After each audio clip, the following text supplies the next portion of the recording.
Today on I'll Have You Know.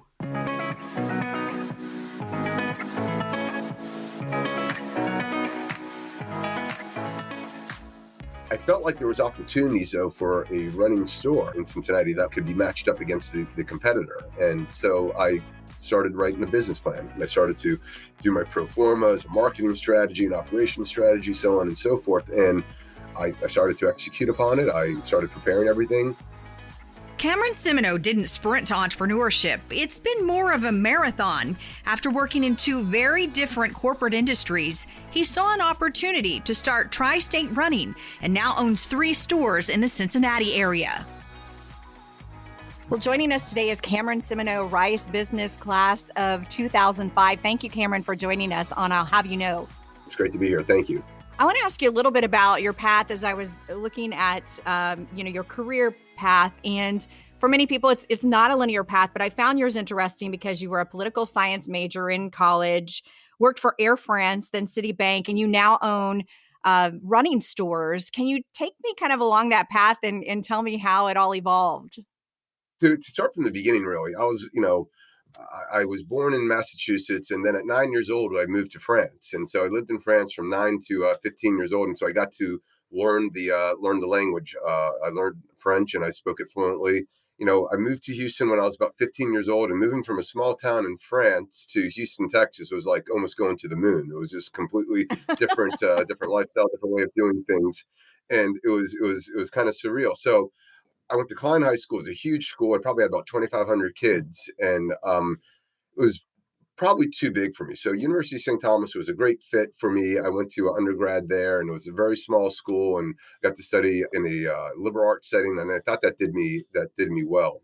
When I was going to school at University of St. Thomas, I needed money, and I started working for Air France, actually. And I started working there my freshman year in college, and when I graduated from University of St. Thomas, they offered me a full-time role to work there full-time with them. So surprisingly enough, as a political science major, I didn't have a lot of people pounding on my door to hire me as an employee at their place. So it was a good fit. I enjoyed what I did, and so I got transferred to Chicago. Lived in Chicago for a year. I was in charge of their passenger service there, and I moved back to Houston, and I did flight planning, weight and balance, which is really cool. And then I moved to Boston, and I was like station management, which was a lot of fun. And then I moved to Manhattan, and I was promoted in a situation where I managed all the USA gateways from a customer service perspective. So that's when I moved to Manhattan. I was working a lot of hours. I was working about 65, 70 hours a week.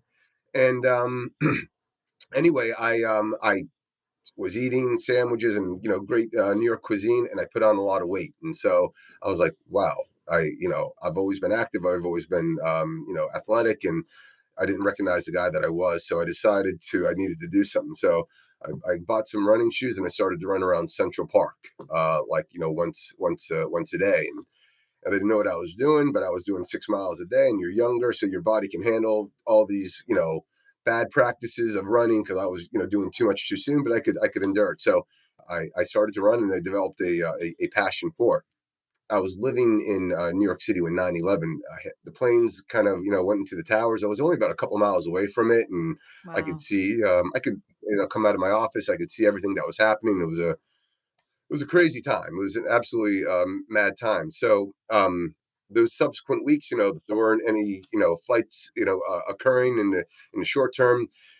Airline travel was restricted. So being kind of in charge of our customer service program, I was working with our finance and HR team. Like, we were eliminating jobs, and they were like, okay, who could we eliminate? What are the positions that we can, be without for a while? So I started to think about it, and I was like, well, that could be me 2 years from now, 3 years from now. And I've always worked in the airline business, 12 years in the airlines. And I said to myself, I need to diversify who I am. And if I ever lose my job, I'm not just pigeonholed as an airline guy. So that's when I started applying to MBA programs and looked to stay in New York City, whether it was, NYU, Fordham. I looked at Chicago because my parents lived there, at Northwestern and DePaul. But going to University of St. Thomas, I always went to the Rice athletic events, whether it be basketball, football, baseball. I was a supporter of Rice University in terms of their athletics. So I always felt like a fraud because I rooted for them, but I didn't go to school there. So, and I always said to myself, I went back to school, I'm going to go to Rice University. So when I got accepted to Rice, I was like, geez, I'm gonna have to move, and I'm gonna have to leave New York City and all that kind of stuff. But I said to myself, I made a promise to myself, if I ever got accepted to Rice University, I would go there. So I said, all right, let's go. So I packed up my car, loaded the dog in there, and I showed up like about 12 hours before the first day of school at the Jones School, and best decision I ever made, probably. When you went into the program, did you have a particular area that you wanted to focus on? I know you said you wanted to sort of diversify, but did you go into it with some specific goals and areas that you wanted to study?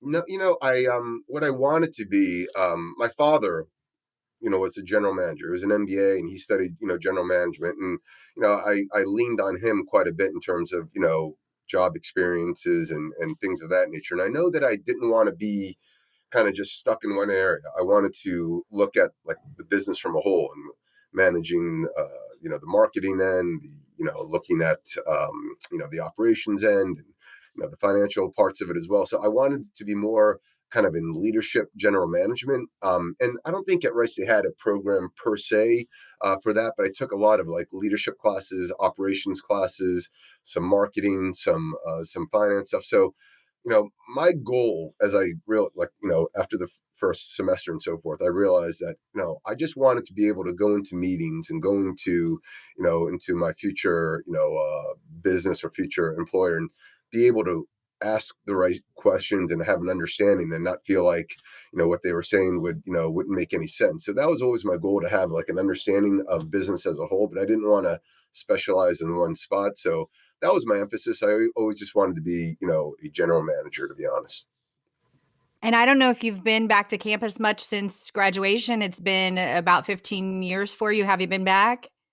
Yeah, I try to go back once a year.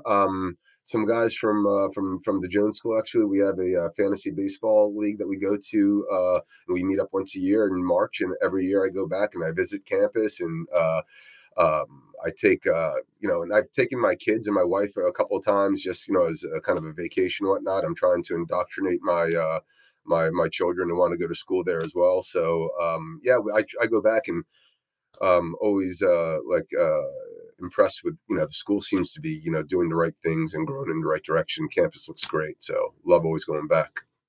Absolutely. A lot of growth since you graduated. When you were in the program, did you have your eyes set on entrepreneurship, possibly starting your own company at the time? So I did not. And I mean, in a million years, I never thought that I'd be an entrepreneur. Really, I thought I worked at Air France. I really enjoyed what I did in the airline business because it was very dynamic, right? So I was always felt like I was doing different things. There was high energy and so forth. So my job was I thought was I was going to get a nice job in corporate America, and I could get 4 weeks vacation a year, and I could just have a nice life, and put away in my 401k and all that kind of stuff. And so I never thought of really being an entrepreneur. I did take 2 or 3 entrepreneur classes with Al Napier, and I really enjoyed those, and I learned a lot from those. But that wasn't my ultimate goal. So I think I was a little maybe jaded is the wrong word, but when I graduated from Rice, I got a job in operations at Citibank, and I thought every job like I had at Air France was going to be as fun. And being working for a bank was a completely different dynamic. It was sterile. It was kind of didn't have that same kind of exuberance I felt that the airlines had. So all decisions had took forever to get done. I'd work on a project at Citibank, and it felt like it took a year for it to be implemented, and I didn't feel like I was making a difference. So kind of rewind from my days back in New York, where I developed a passion for running. I ran all through the Jones School, and I would, that would be my release. And I was running in Cincinnati, and there was a major player in terms of a running store here in Cincinnati. And but I ran, and I felt like there was opportunities though for a running store in Cincinnati that was kind of could be matched up against the competitor. And so I started writing a business plan. Like back in my days when I was back at the Jones School, and we did like a business plan. I took it out and I started to do my pro formas, a marketing strategy, an operations strategy, so on and so forth. And I started to execute upon it. I started preparing everything, and I remember I think it was January 2009 when the subprime crisis hit. And like, the stock market just dropped. It lost about 50% of its value during one day. And I was working on my business plan. I was ready to execute. And all of a sudden I was talking to my dad and he was like, this may not be the right time to go into business right now with, portfolios being plummeted, going into a recession and so forth.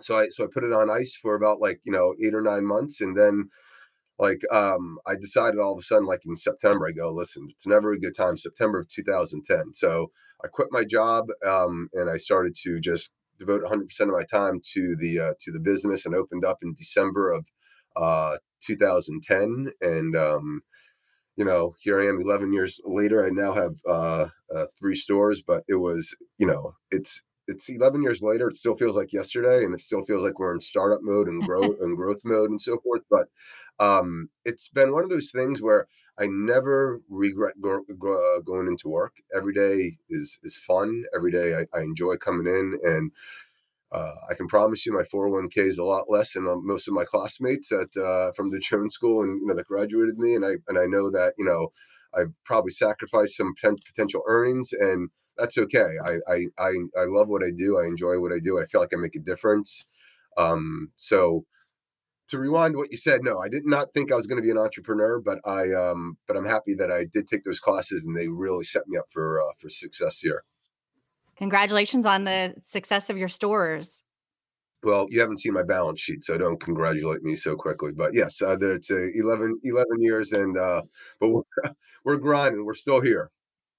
What have you learned through this process of creating the running stores that maybe you could share with other entrepreneurs that might be helpful?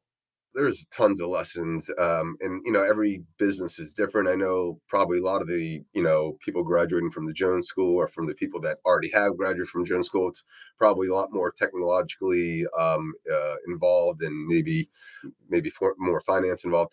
My business is very hands-on. It is very community involved, and so the lessons that I have learned is to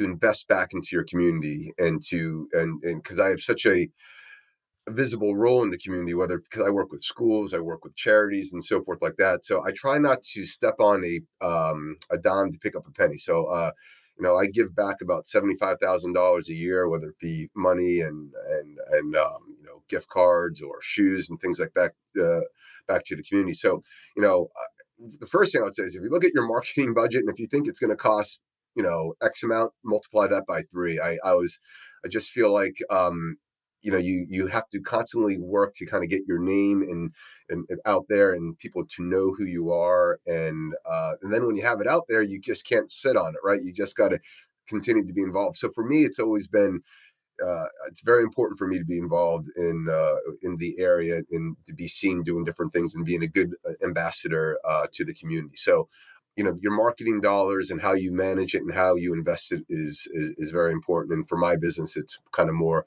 that community involvement. It's not so much about being on television, which, or going on radio, that doesn't work, but it's about, smaller touch points. So that's one thing. Second thing, for my business, I carry a lot of inventory. People come to my store to buy stuff, right? So if I don't have inventory, I can't sell stuff. But it's delicate, because you can't fall in love with your shoes, and you can't fall in love with your product. And when I first opened my business, there was a major competitor, and he was the benchmark, and so I never wanted to feel like I did not have what he had. So when people came into our stores, I was like, well, we got everything that they have. Well, you can really all of a sudden get yourself in trouble where you have all your money tied up on the shelves in inventory. So managing your inventory the right way, having the proper amount of turns, meaning how many times are you turning your inventory in a year? So for me, if I can kind of turn it 4 times a year, that's great, and get the maximum of ROI on the investment there. So not falling in love with your inventory, not having too much inventory is big, and try to find that kind of 20-80 rule where you have maybe 20% of the inventory that that's probably out there, but you can satisfy 80-85% of the customer. So managing that inventory is so huge. Definitely. And I'd like to ask you, sort of on the flip side, your customers, runners, in the time you've had the stores, have you noticed any, I guess, changes or trends in running? How has that sort of evolved, and did the pandemic change that in any way? So I would be probably out of business if I counted on runners, to support my business. I would say over 50% of my business are non-runners.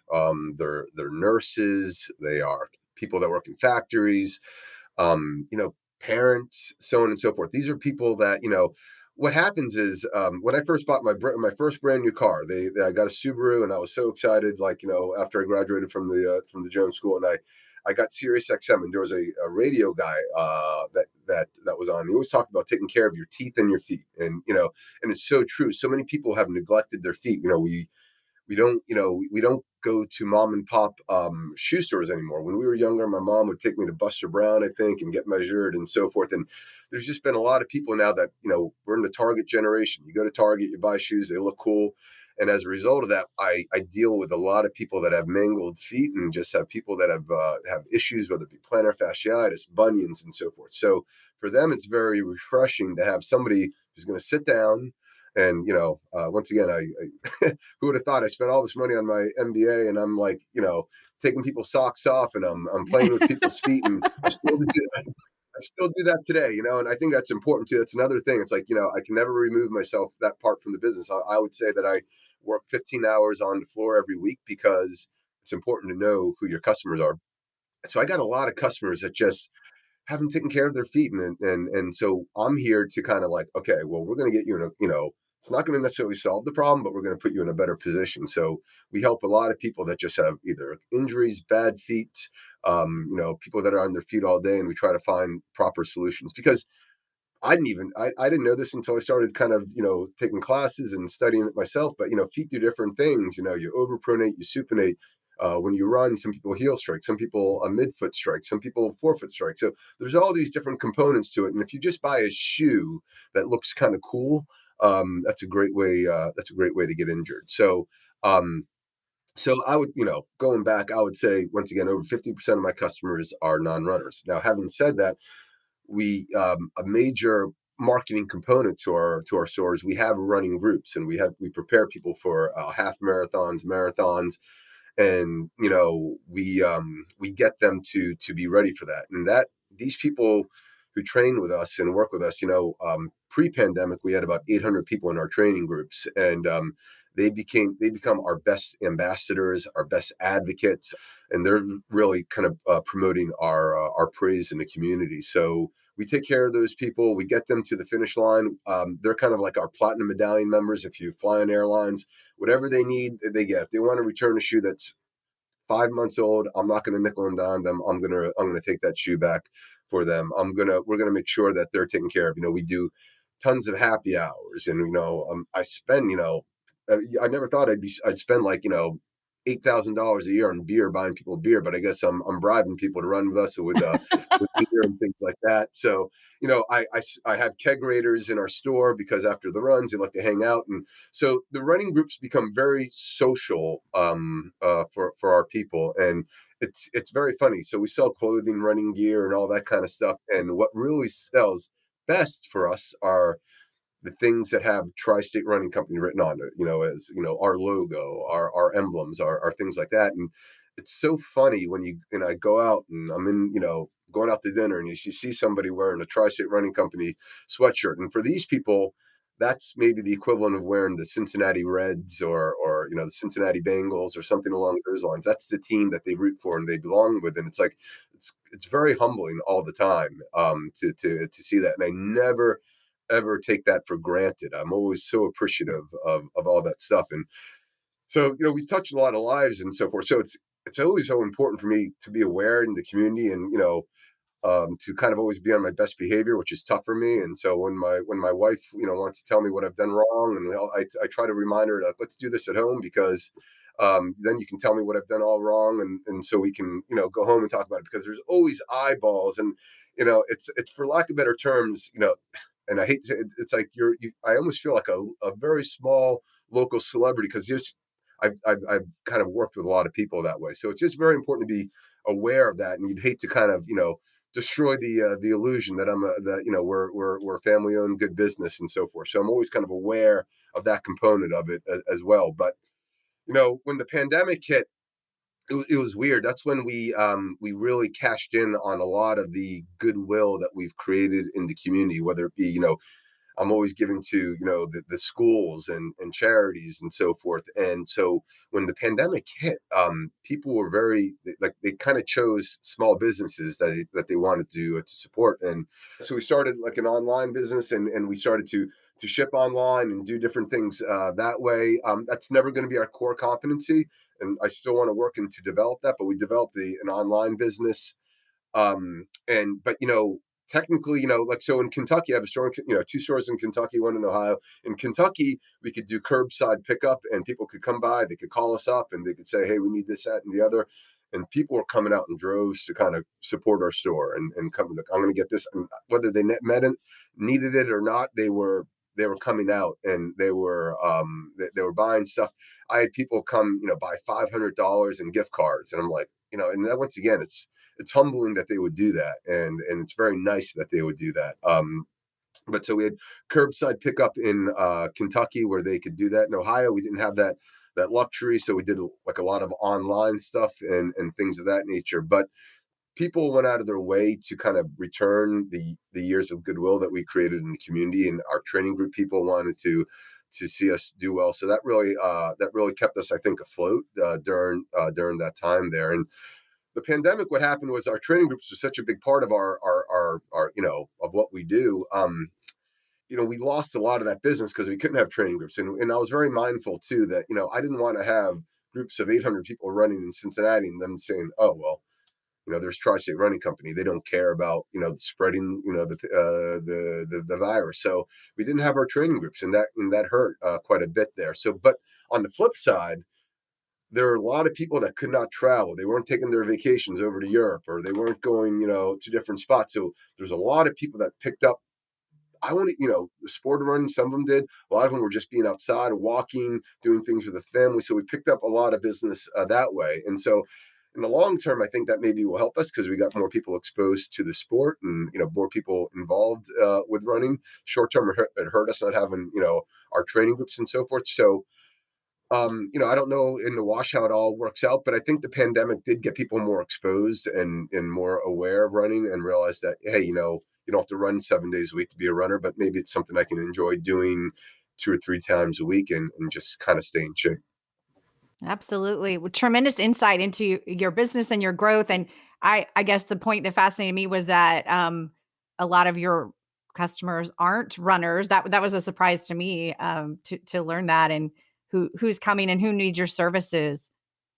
Oh, for sure. Yeah. I mean, and there's just a lot of people that have neglected, I think, their feet through the years. So I see it a lot with, first thing I've learned: never tell a lady her shoe size. I bring out the shoe, and I don't tell them what their shoe size is, because I think ladies, there's like, they view shoe size with femininity, and so I never tell them their shoe size, because I think, you get measured once when you're younger, and you think that's the same size. Well, because of running and so forth, I've actually, over the last 20 years, have actually gone from a size 9 to a size 11, just because my arches has collapsed through the years and whatnot. So, there's just a lot of people that need help that way, and especially like a lot of older people that, just they haven't taken care of their feet. So, I'm a resource for them to help them. And, I tell our staff and our people, and I'm very lucky. I have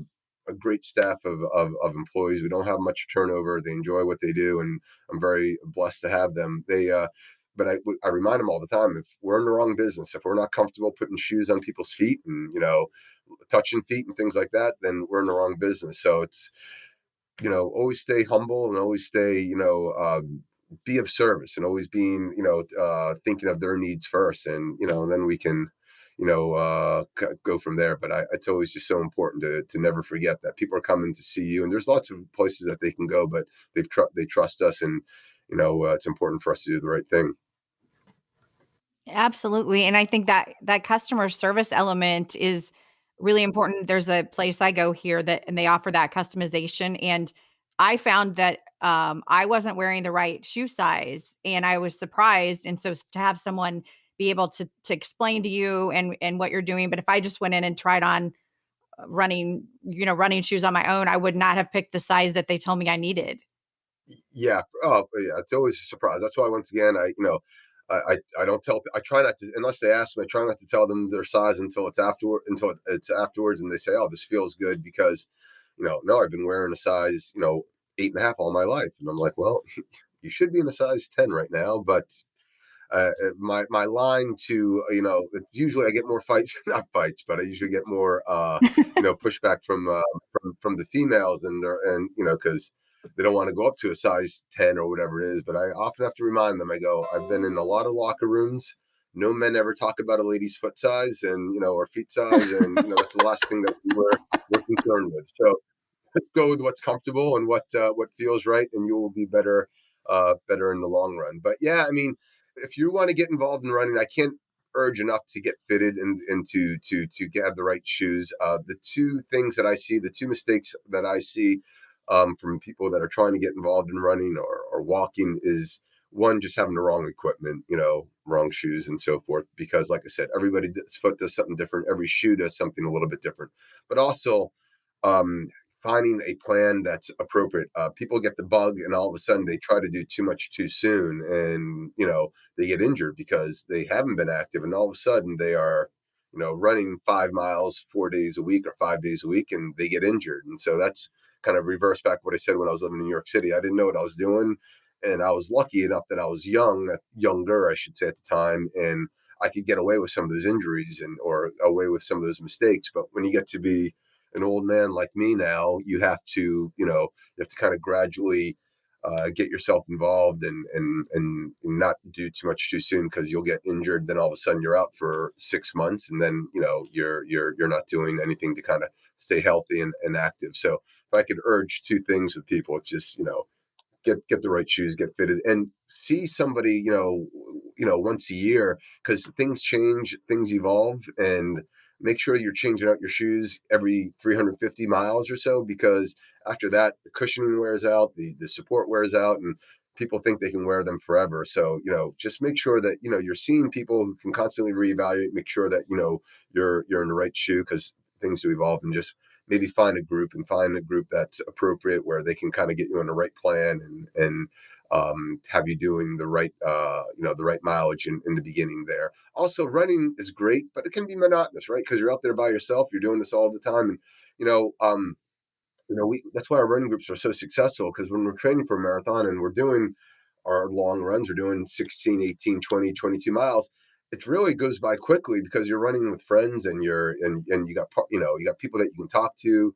uh, you know a good running group, so have water stops out for you, goose stops out for you, things of that nature. So, so it becomes like you don't have to worry about it. You just go out there and run, and, you put your mind, you don't think about running. You're just thinking about hanging out with people and friends and all that kind of good stuff. So, if you join a running group, I think that can make a big difference in terms of just kind of keeping it sustainable and making it a lifestyle.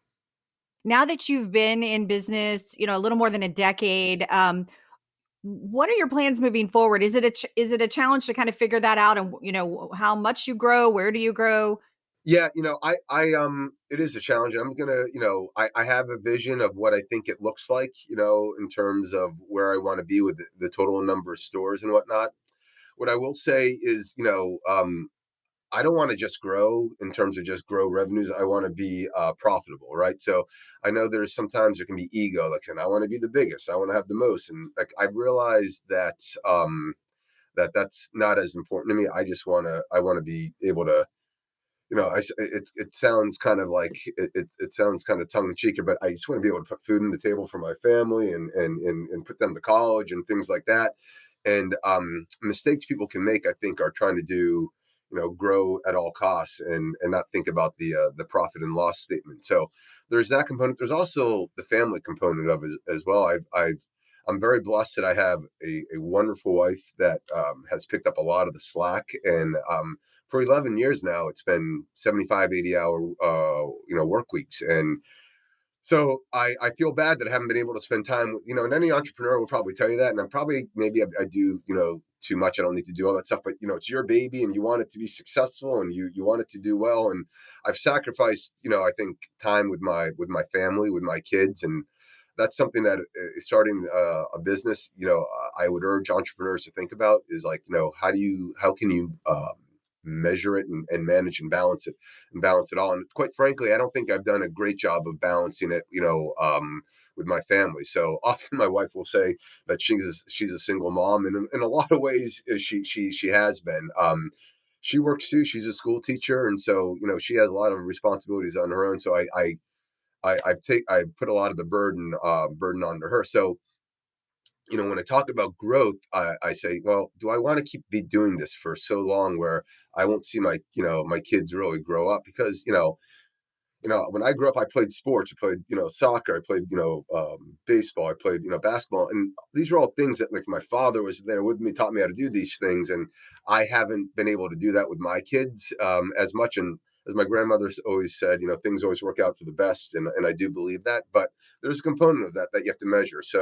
Or balance. And so when I think about growth and what I want to do, I think in 10 years from now, I'd like to maybe have another store or two. But I think that's it. And hopefully I get enough economies of scale where I don't have to kind of be as involved in that way. But having said that, I would like to work until I'm like 72, 73 years old. I love what I do. I'm very blessed that it doesn't matter to me whether it's a Tuesday or Saturday. I enjoy what I do and I enjoy coming into work. And so that's the biggest gift that I could give anybody is saying, do what you love. And if it's Saturday, because, I talk to my buddies and like, Friday, everybody's looking forward to the weekend and I have to work, but it's like, it doesn't feel like work to me. It feels just like I enjoy Right. what I do.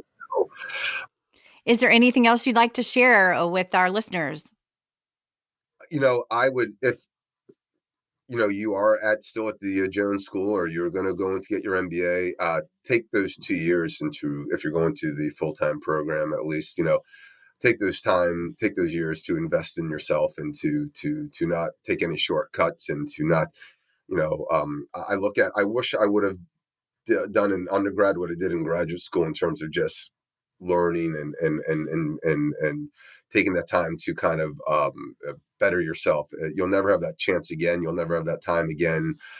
So take advantage of those opportunities there. And I was very lucky to meet some very, very quality, great people. And I would say that I learned as much out of class as I did in class, and from their experiences and from things that they did in their personal lives and professional lives and whatnot. So, the Jones School was the best decision I ever made. And, it's funny how it all worked out. I was in New York City and I made the cross country trip to do it, but I would not change a thing. So if you are going to school, really take that time to invest in yourself and to take those learnings. And I still draw on them today, and they're a foundation for everything that I do, for sure.